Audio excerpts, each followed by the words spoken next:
This is the Jerry Callahan Show. All right, new rule, Ironhead. We got a new rule, a new policy here on the Callahan Show. You can no longer refer to me as Jerry or Sir or Command Master Sergeant. That'd be okay. You can call me Command Master Sergeant because apparently anybody can call themselves a Command Master Sergeant. But what I would prefer from here on in is you call me Coach. Okay, I'm Coach.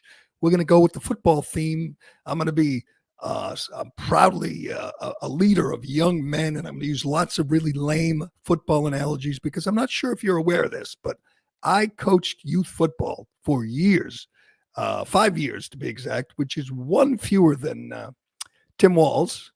It was not high school, it was not college, but I coached, and I won a couple championships. Yes, I won one. I don't want to exaggerate here. I coached Andover youth football, and the 8th grade gold team I coached won the championship. So from now on, I am a championship football coach, and I will be referred to as Coach. And I will bring out my former players if I have to, and put them in uniform and pretend I'm still a coach. He didn't coach those kids. He hasn't coached them in 20 years. He was never a head coach. He was a linebackers coach, an assistant coach. You know why his career ended? Because he got busted for drunk driving 96 miles an hour in a 55-mile-an-hour zone. That's why his football coaching career ended. But we still have to sit through this charade and listen to these lame analogies about going into the fourth quarter and blocking and tackling in the trenches. He also claimed he gave many pep talks. All right, quick question. I know you played Papa Warner Ironhead. You look like you did. Did you ever hear a pep talk from an assistant coach before a game, or a halftime pep talk from an assistant coach? Because I didn't. In fact, I've never called an assistant coach after their coaching time was done. If you see a head coach, a guy who spent 30 years head coach in high school or college, that's fine. You can call him coach, but nobody calls their linebackers coach. But apparently Coach Walz is now what we're supposed to refer to him as. I don't think I can do it. In fact, I don't think I can take much more of this guy. We have 70, let me get the exact days, 74 hours, 74 days, 14 hours, 25 minutes till the election. And hopefully we'll be done with this absolute clown on November 5th. The idea, the thought that he could be the sitting vice president.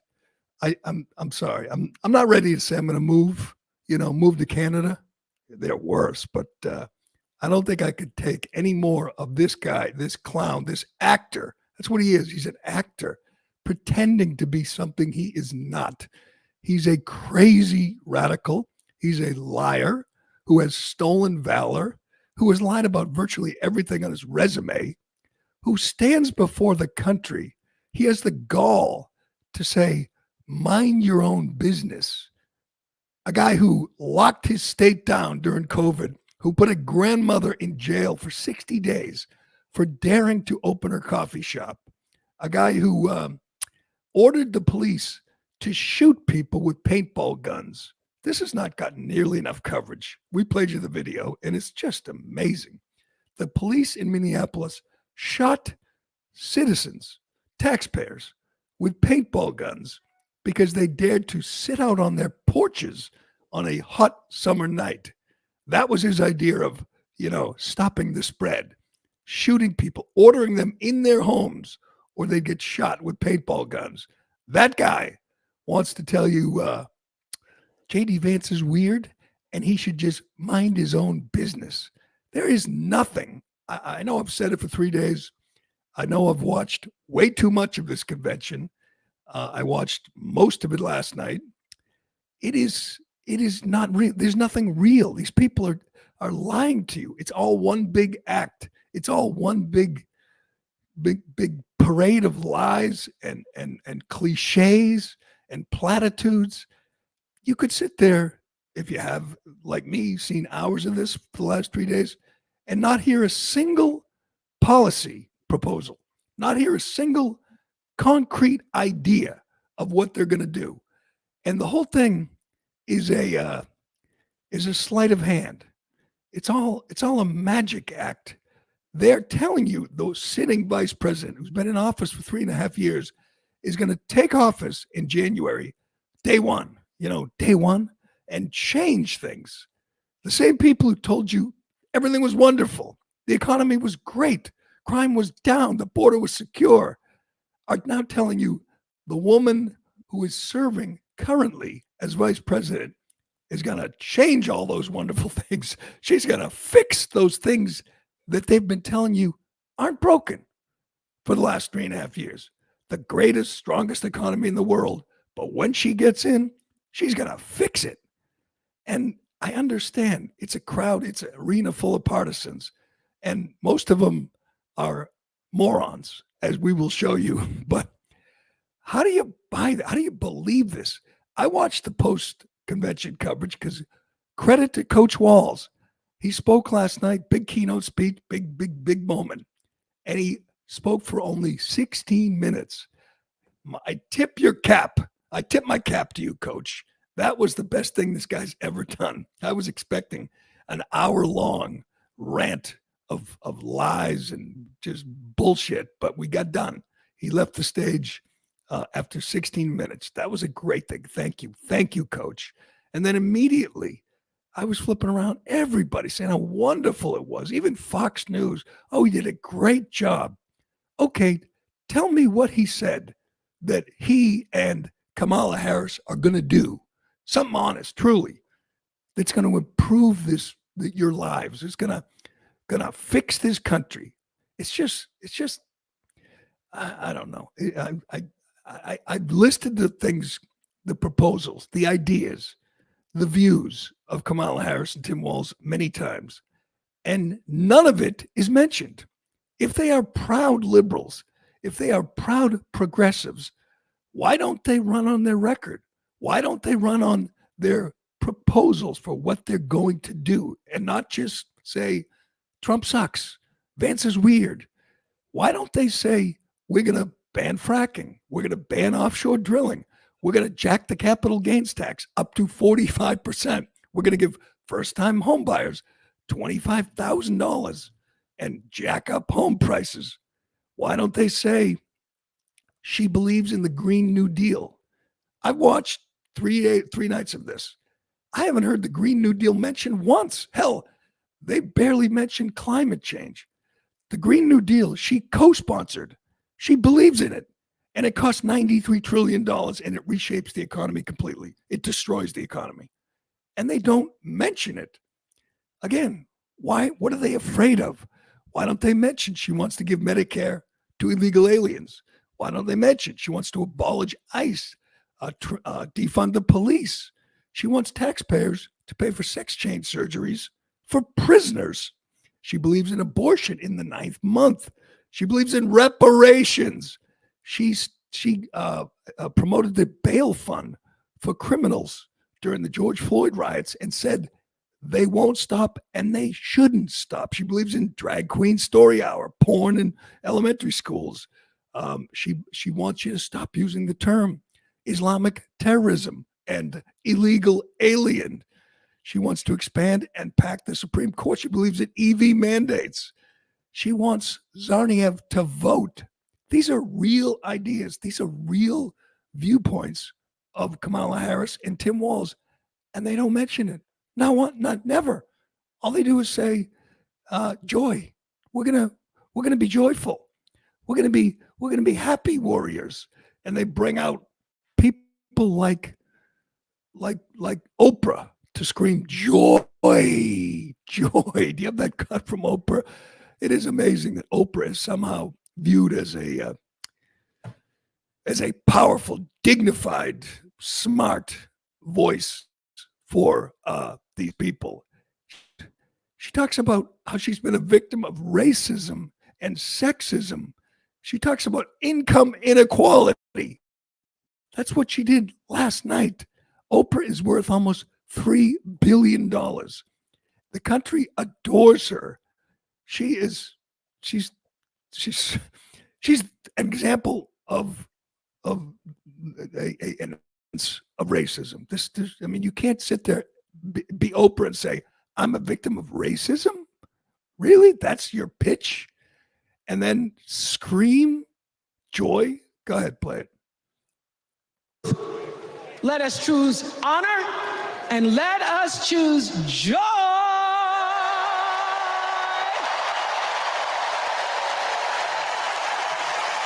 Because that's cheer. The best of America. They cheer and they laugh and they smile because Oprah, the billionaire, screams joy. That's supposed to be, I don't know, an appeal to vote for Harris. You yell joy. Anyway, and Walz is he's just repulsive. I mean, they introduced him as Command Sergeant Major. His wife introduced him as Command Sergeant Major, a title, a rank he never held, a rank he's been lying about for his entire military career. We know the truth about him, but apparently here, the dummies in the crowd, the dummies at home watching into the news for his entire adult life, and then he rips.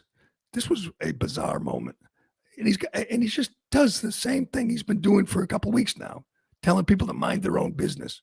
Mind your own business. I mean, you're an authoritarian. You never mind your own business. You started a COVID snitch so people could call the police on their neighbors for having a cookout. You push that. And then he rips J.D. Vance, who we know grew up dirt poor, grew up with nothing, raised by his grandmother, worked his way through, didn't lie about his service, joined the military out of high school, went to Ohio State, and then went to Yale Law School. And that apparently is a criticism that you came from nothing and you went to Yale. I remember when that was a good thing. In fact, grew up in the hillbilly culture and made it to Yale. Bill Clinton was the speaker before Tim Walz. Amy Klobuchar went to Yale.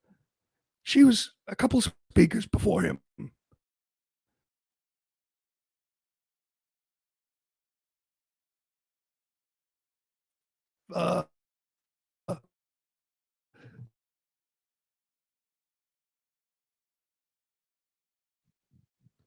One second.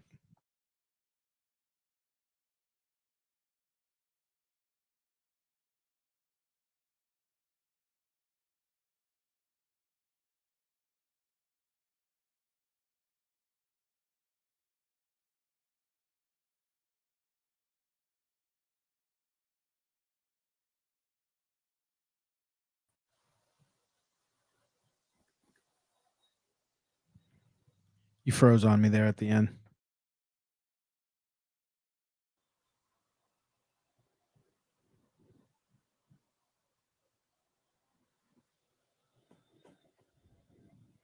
Good. Good, play it. You know, you might not know it, but I haven't given a lot of big speeches like this. But I have given a lot of pep talks. So let me finish with this, team. Oh, God. It's the fourth quarter. We're down a field goal, but we're on offense and we've got the ball. We're driving down the field. And boy, do we have the right team. Kamala Harris is tough. Kamala Harris is experienced, and Kamala Harris is ready. Our job for everyone watching is to get in the trenches and do the blocking and tackling. 1 inch at a time, 1 yard at a time, 1 phone call at a time, 1 door knock at a time. one $5 donation at a time. I can't take it. I can't take it. Get the blocking and tackling. This guy is just obnoxious, and he's just shallow. I mean, the whole thing is just superficial and shallow and phony, and there's nothing real. I'm sorry. You could say what you want about Trump and Vance. They tell you things they will do. Hell, Trump is constantly telling you, just on day one, he will drill and he will secure the border. Those are two big issues, and those are two concrete proposals. In 3 nights, in the last, 20-something hours of the Democrat convention, you haven't heard any proposal for anything because they run from their record. They run from their ideas. They don't want you to know. Hell, they don't want to drill. They don't want to drill. They don't want to frack. They want a Green New Deal. And they don't even mention it. And nobody seems to hold them to account. It's just an amazing phenomenon. Do we have Tinkerbell Tim ripping JD Vance? And I'm not sure whose idea this was, but it's a strange one. Ripping someone for making something of themselves and bragging that you don't know anybody who actually went to Yale. The guy who spoke before you, he went to Yale. Go ahead. I had 24 kids in my high school class, and none of them went to Yale. And the crowd cheers. Yay. No one you know went to Yale. Wow, great. Would you, anyone go anywhere? Just a bunch of losers? I mean, what are you bragging about? I thought teachers were supposed to be proud of students and classmates who made something of themselves. And I guess the thing that drives me nuts is the people saying how great he was and what a great spokesman, what a great wingman he's going to be going forward. I don't get it. I'd love to hear him tell me, what's your favorite Kamala proposal? Which one do you like the best? Just give me the 45% capital gains. Is that one you really like? Jacking up the corporate tax rate to 28%. Is that one you like, Tim? There he is, Tim. I've been saying this for days. Richard Simmons and Tim Walz. Who made a better entrance? All right, I can't help but wonder, do these people in the arena, is there a reason that they love Walz and Harris and they want these two people in the White House? Is there something I'm missing? Is there something other than Trump sucks? Because that's the theme of this convention. Trump sucks. Trump bad. Trump awful. Trump evil. That's it. That's all they got. So somebody went out and asked them. I believe these are people at the convention. They have credentials. And she asks, give me your favorite Kamala Harris proposal. These are Kamala Harris voters. These are good Democrats, and they're absolute morons. Unfortunately, they get to vote. Listen to these idiots. Go ahead. Yes. What's your favorite policy of Kamala's? That's a hard one. What's your favorite policy of Kamala's? Her being president. That's your favorite policy position? Oh, yeah. How so? Because it covers everything that she defends. I'm really excited for her to restore reproductive rights across America. How do you think she'll go about doing that? I don't know. What a fun question. I don't know. I'm picking and choosing. I mean, I really like most of them. So we have to look at it broadly, right? It's about what she stands for right now. What's your favorite of Kamala's policies? I'm trying to think. Well, actually, more of like, what Walz comes in. All of her policies, everything from, I'm non-binary, and so all of the policies for basic human rights to have our own bodies and do with them as we please, Her willingness to move forward on affordable health care. How do you think she'll do that as president? I think she'll work to motivate the legislature to vote in favor of it? As like her as a person, just like tops out any policy. I really admire her. Great. Thank you both so much. Her as a person tops out any policy. My favorite is the old guy. He's got a beard. He's about 75 years old. He says, I'm non-binary. And he likes Kamala because she'll let him do what he wants with his body. There's your answer, America. You were wondering who is buying this bullshit? Who is falling for this? People like the non-binary old guy with the beard who's supporting a candidate for president because she will let him do what he wants, what they want with their body. Follow up. How will Trump stop you, old man, from doing what we're doing? Oh, and you just have nothing but nonsense. Nothing but just cliches and lies. Do we have the clip from Walz on what Trump will do? This should be big, right? He's going to tell you why you shouldn't vote for Trump. And, the media's there, all the media's there, and they're looking for, differences in the two candidates. And this lying little twink just lays out one lie after another, what Trump's going to do. Again, if Trump is so bad, if Trump Vance are so dangerous, why can't you tell the truth? Why do you have to lie? Listen to this. They'll start jacking up the costs on the middle class. They'll repeal the Affordable Care Act. They'll gut Social Security and Medicare. And they will ban abortion across this country with or without Congress. Okay, none of that is true. None of that is true. Trump says every damn day on the stump, on the campaign trail, that he will not ban abortion. In fact, it's back to the states where it belongs. We all know that. Even those idiots who were interviewed in the arena, they know that. He won't repeal Obamacare. He was president for 4 years and he didn't do it. Maybe he should, but he didn't. How will they jack up costs on the middle class? That's exactly what Kamala Harris did. And he won't gut Social Security. He said it over and over again. He didn't do it the first time. So that's just one lie after another. And he's so comfortable and confident. Yes, he will gut Social Security.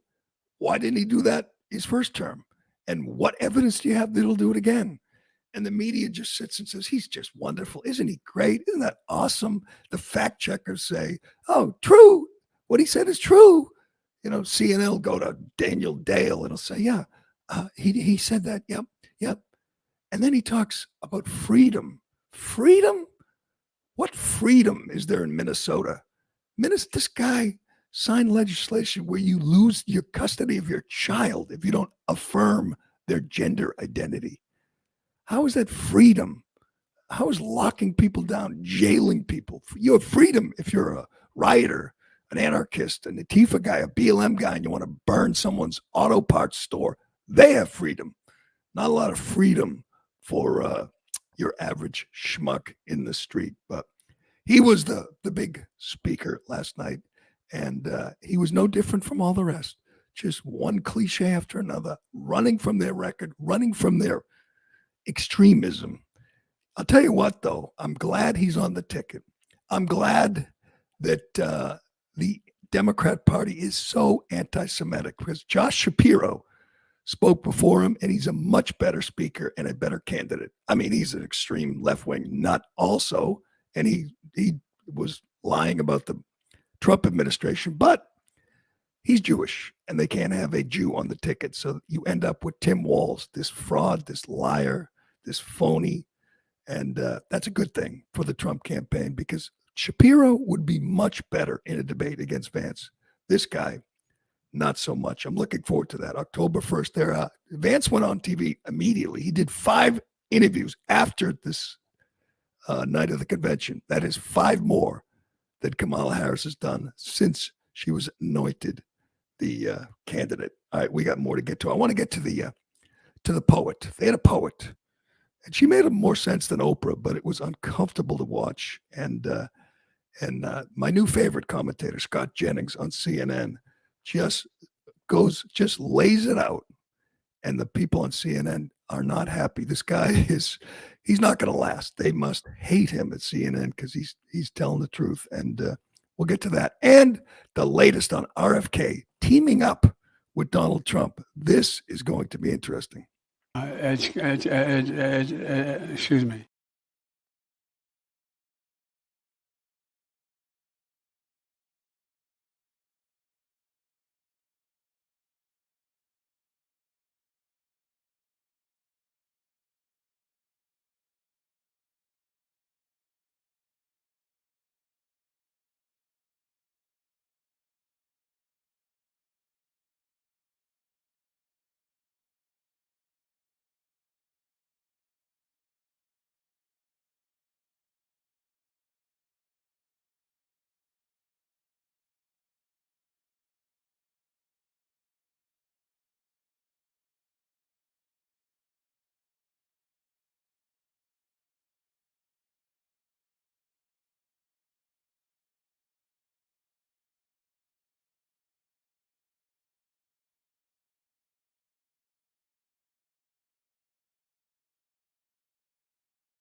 All good. You know, I've admitted in the past, I don't understand poetry. It doesn't do much for me. I don't find, I mean, unless it's, Dr. Seuss, I don't really get it, especially when it, it doesn't rhyme. It doesn't hit me, it doesn't move me. They brought a poet out last night. And I will say this for her, Amanda Gorman, she's been around. She's, the toast of the town around these big Democratic events. I will say this, she made more sense than some of the speakers, made more sense than Oprah to me, but maybe you can interpret this. Ironhead, are you a poetry guy? You a big poetry fan? Just Shel Silverstein. Yeah. Well, there's not a lot of rhyme here. It doesn't really make a lot of sense, but they loved her at the Democratic convention. And again, she made more sense than some of the speakers. Let's listen. We gather at this hallowed place because we believe in the American dream. We face a race that tests if this country we cherish shall perish from the earth, and if our earth shall perish from this country. It falls to us to ensure that we do not fall for a people that cannot stand together, cannot stand at all.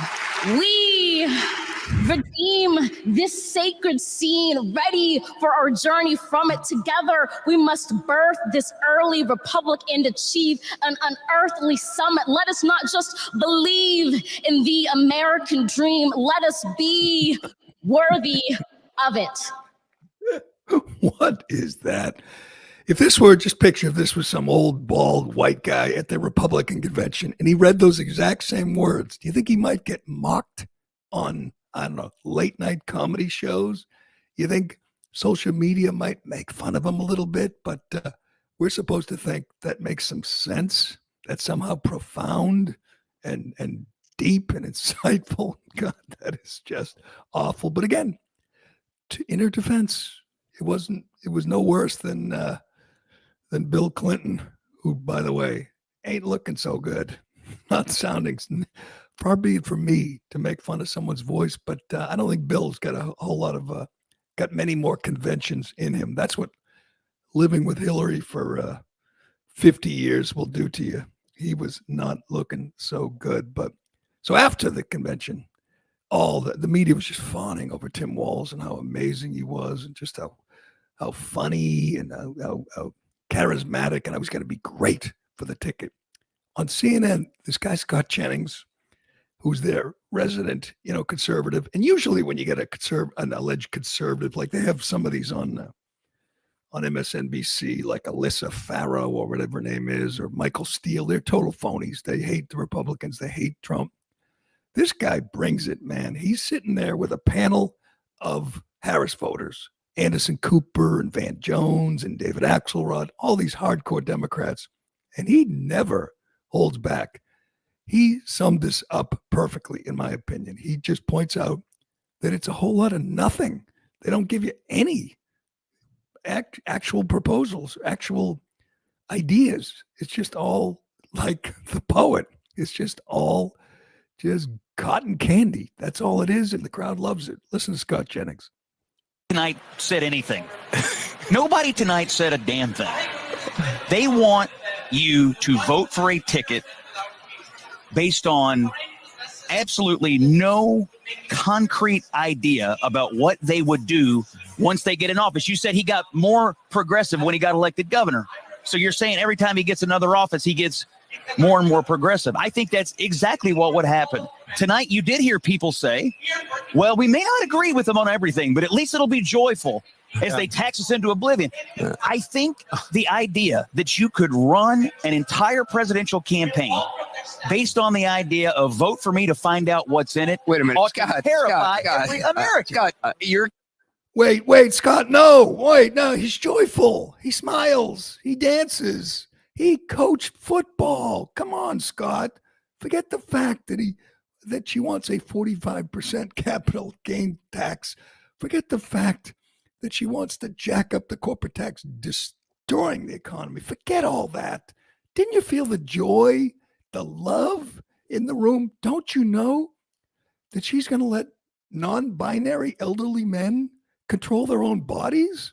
Didn't you hear the poem about we will cherish and perish from the earth? Didn't you hear that? What's wrong with you, Scott? There was love in the room. By the way, on the poet, she said the hallowed grounds of what? The United Center? That's hallowed? Did she mean hallowed? She said on this hallowed ground. I don't know why. She also said the earth was going to perish from our country, which I have no idea. The earth was going to perish from our country. I thought she was going to get into the whole climate change thing, but no. They have orders. Somebody has told the speakers, just ixnay on the Imid Clay change. Forget climate change. It's not working. So they've just ignored it and stuck with the Trump. But he's right. It was a whole lot of nothing. Nobody said anything. If they didn't have Trump, they'd have nothing. I mean, they would literally have nothing. That's all you're going to get from Kamala tonight. It's all going to be just big smiles and laughs and cheers and Trump bad, and we have joy and we believe and we love and we're happy. We're happy. And she's going to talk about how she's going to change things. She's going to talk about hope and change. The sitting vice president, who has been in office for 3.5 disastrous years, is going to tell you how she's the candidate of change. All right, we got to move. I want to get. Do you have that Gina Raimondo, the cabinet secretary? She's a cabinet secretary. This tells you all you need to know about the Biden-Harris administration. This is not some dummy, non-binary old guy or some, half-wit who just likes the way Kamala laughs. This is a cabinet secretary and is asked about the lie about job creation. We heard about the great jobs report last month, and they downgraded it. yesterday. 890,000 jobs disappeared. It was just made up. I mean, there's nothing, again, on the level. There's nothing real. There's nothing honest. They're telling you the jobs report was wonderful, and then a month later, maybe no one's looking. We'll say, actually, we overestimated it by 900,000 jobs. So the job market is not so great. I just sent that to you this morning. This is the headline: the staggering incompetence of Biden's Commerce Secretary. She's not familiar with the new jobs report. This is the Commerce Secretary, a cabinet member. And again, like most cabinet members there, she's not there because she's competent. She's not there because she's smart.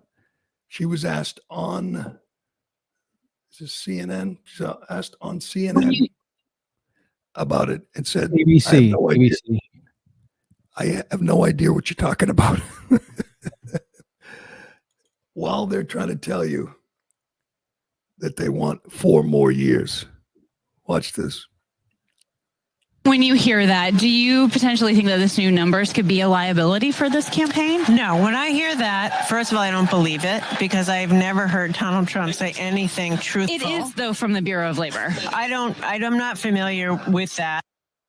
I'm not familiar with that. From the Bureau of Labor, the Commerce Secretary is not familiar with it. At the convention on national TV, she's on ABC, said, I don't know what you're talking about. I don't believe it because Trump said it. That's the staggering incompetence of the Biden-Harris administration. Oh, Nancy Pelosi spoke too. We don't have to play her, but that's your, the energy of the Democrat Party. Bill Clinton and Nancy Pelosi. And I can't watch Nancy Pelosi without wondering, are her teeth going to fall out? Every time she speaks, I said, this is it. This is the moment where her teeth fall out. Fortunately for her, didn't happen. All right, we got to get to... It did look like, however, toilet paper or something fell out of her pants when she was walking. I missed that. Toilet paper fell out of her pants. It is amazing, though. They sit there. Every speaker tells you Biden's wonderful, and virtually all of them were in on the coup or supported the coup to remove the old guy because his poll numbers were so bad. That is, again, as disingenuous as you could get. Yes, we love you, Joe. We thank you. You belong on Mount Rushmore. Now hit the road, Gramps. We need to win here.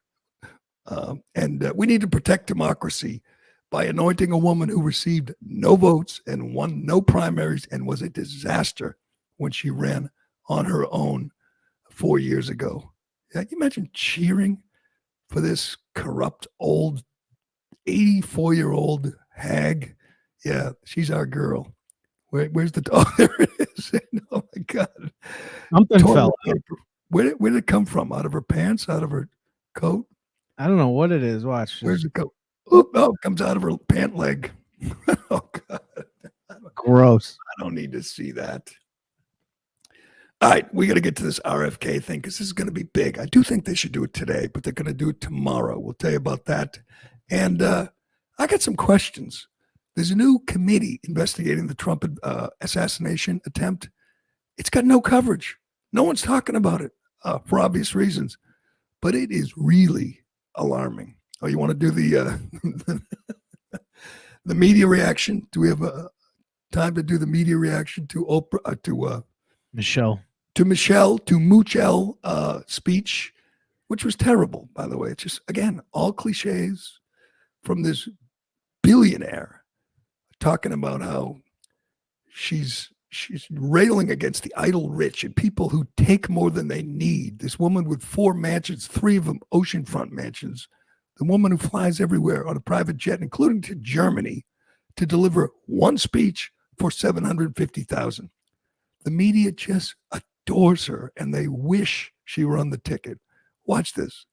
Could have a big, long, smart-sounding question here, but I'll just say Michelle Obama. I think Michelle Obama's speech was probably the most effective, powerful political speech I've ever heard. Best convention speeches I've ever seen by anybody in any circumstance. She's probably the best non-political speaker in the country. Probably the best speech I've ever seen. There is no one who has a speech delivery like Michelle. No one on the political, in the political pantheon. Boy, did Michelle bring it. And she did it with her arms out, that sleeveless outfit, just wonderful. She was masterful, not only in her Not a words, compliment. but in her expressions. This was a masterful act of leadership.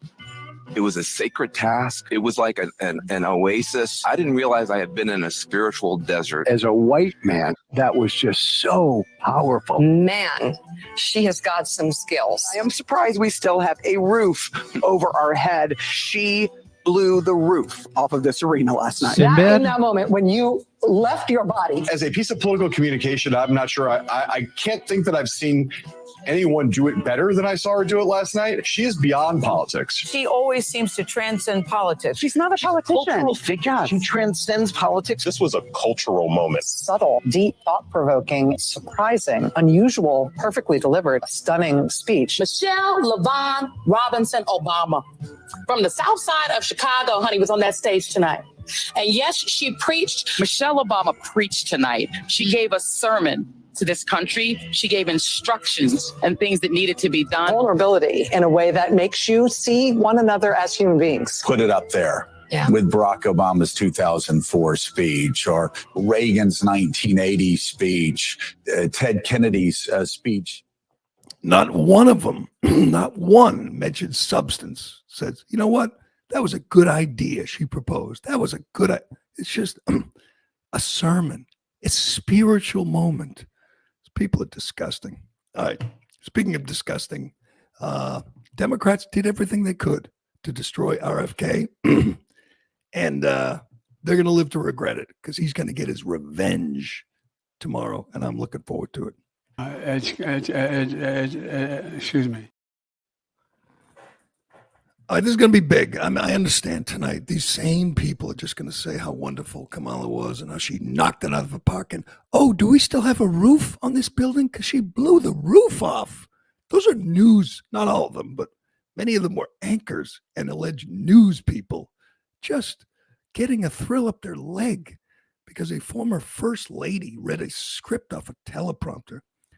Those same people, they're happy that they managed to keep RFK Jr. off the ballot in some states, including his home state of New York. They sued him 9 times. They tied him up in court. They cost him a fortune.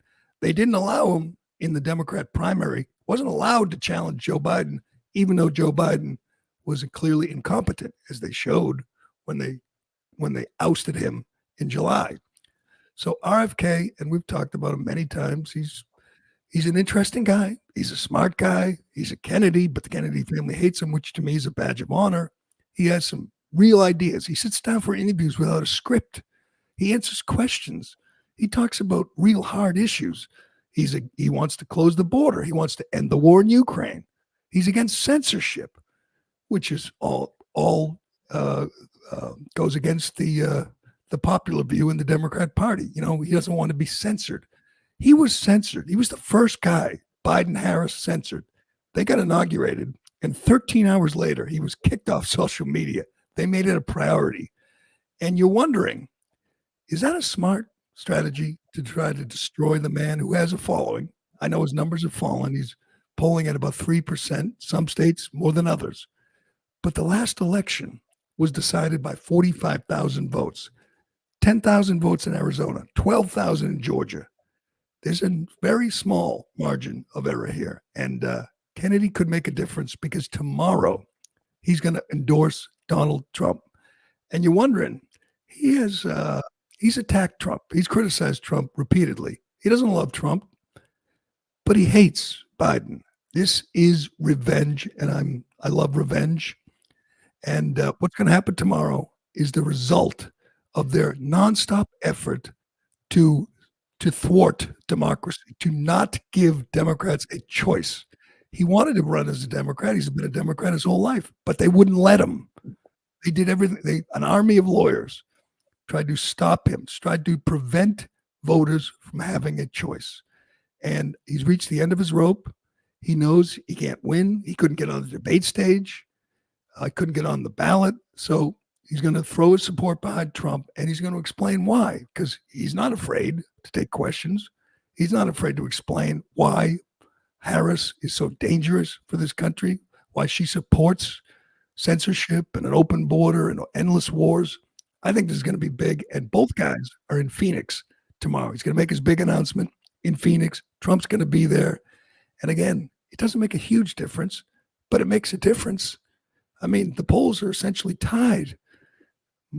Trump's got a little small lead in most of the swing states, but she's going to get a little bounce from the convention, and that bounce is going to be stopped, essentially, in my opinion, by RFK supporting Trump. And maybe he got a cabinet position, maybe not. I'm okay. I mean, he's a radical in some ways. He's a big climate change guy, and he's got some crazy ideas, but he's got brains. I mean, he's smart. Unlike all those people you just saw at the convention, he actually knows what he stands for. He knows what this country needs. I'm not sure what position he'll hold, but there has to be something. Trump has to be a quid pro quo here somewhere, and the media will go into overdrive, telling you he's a nut, an anti-vaxxer, and all that. But I think it matters. I think, as we've seen, guys like Joe Rogan, the rogues out there who gravitated toward RFK, they might fall in line and support Trump. And right now, in the polling of RFK supporters, the most recent poll, 41% support Trump, 27% support Kamala. If that holds true, this could make a huge difference. All right, 20 to break, Ironhead. No, we got enough breaks. Oh, good. I want to get to this because there has been no coverage. I mean, virtually none. This is from yesterday, and I need someone to explain this to me. Why isn't this a huge story? Trump, as we know, survived an assassination attempt on July 13th. That is, whatever it is, 5 weeks ago, 6 weeks ago. They tried to assassinate Trump. They missed. Thomas Crooks took 8 shots. He killed Corey Competore. He severely injured 2 other Trump supporters. It was an historic event by any definition, and they don't want you to. They don't want you to remember that. They don't want you to think about that.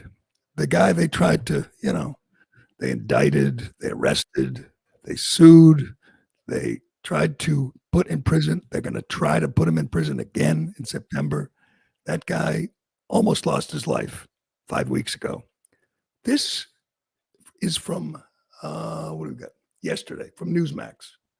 The teenage shooter who killed an innocent bystander and nearly killed Donald Trump at a Pennsylvania rally used foreign encrypted messaging accounts, according to a House member. That's Rep. Mike Walz from Florida. He spoke to reporters Wednesday from the Trump Hotel in Chicago. He's in Chicago. And said Crooks' overseas account immediately raised questions about his motives for carrying out the shooting. Why does a 19-year-old kid who's a healthcare aide need encrypted platforms where most terrorist organizations know it is harder for law enforcement to get into, said Walz. That's a question I've had since day one. Walz is one of 13 members of a bipartisan task force assigned with investigating the assassination on Trump. He has foreign encrypted messages. A 20-year-old, I believe he's 20, nursing home worker. And we're supposed to move on and say, yeah, he was just a unhinged young Trump hater who took his shot and missed. How is this not the biggest story in the country, that he had contacts with someone overseas and was using encrypted messages? And I assume the investigation will uncover more. He didn't act alone. So that in and of itself, Thomas Crooks didn't act alone. How is that not all the mainstream media is talking about right now? But they're not. You can watch CNN or MSNBC all day. You could watch ABC, CBS, New York Times. You'll see nothing of this because they're afraid of this plot from this conspiracy. And I know this. They have a committee, and I know they're investigating. And I know it's bipartisan. I know there are Republicans who would like to get to the bottom of this.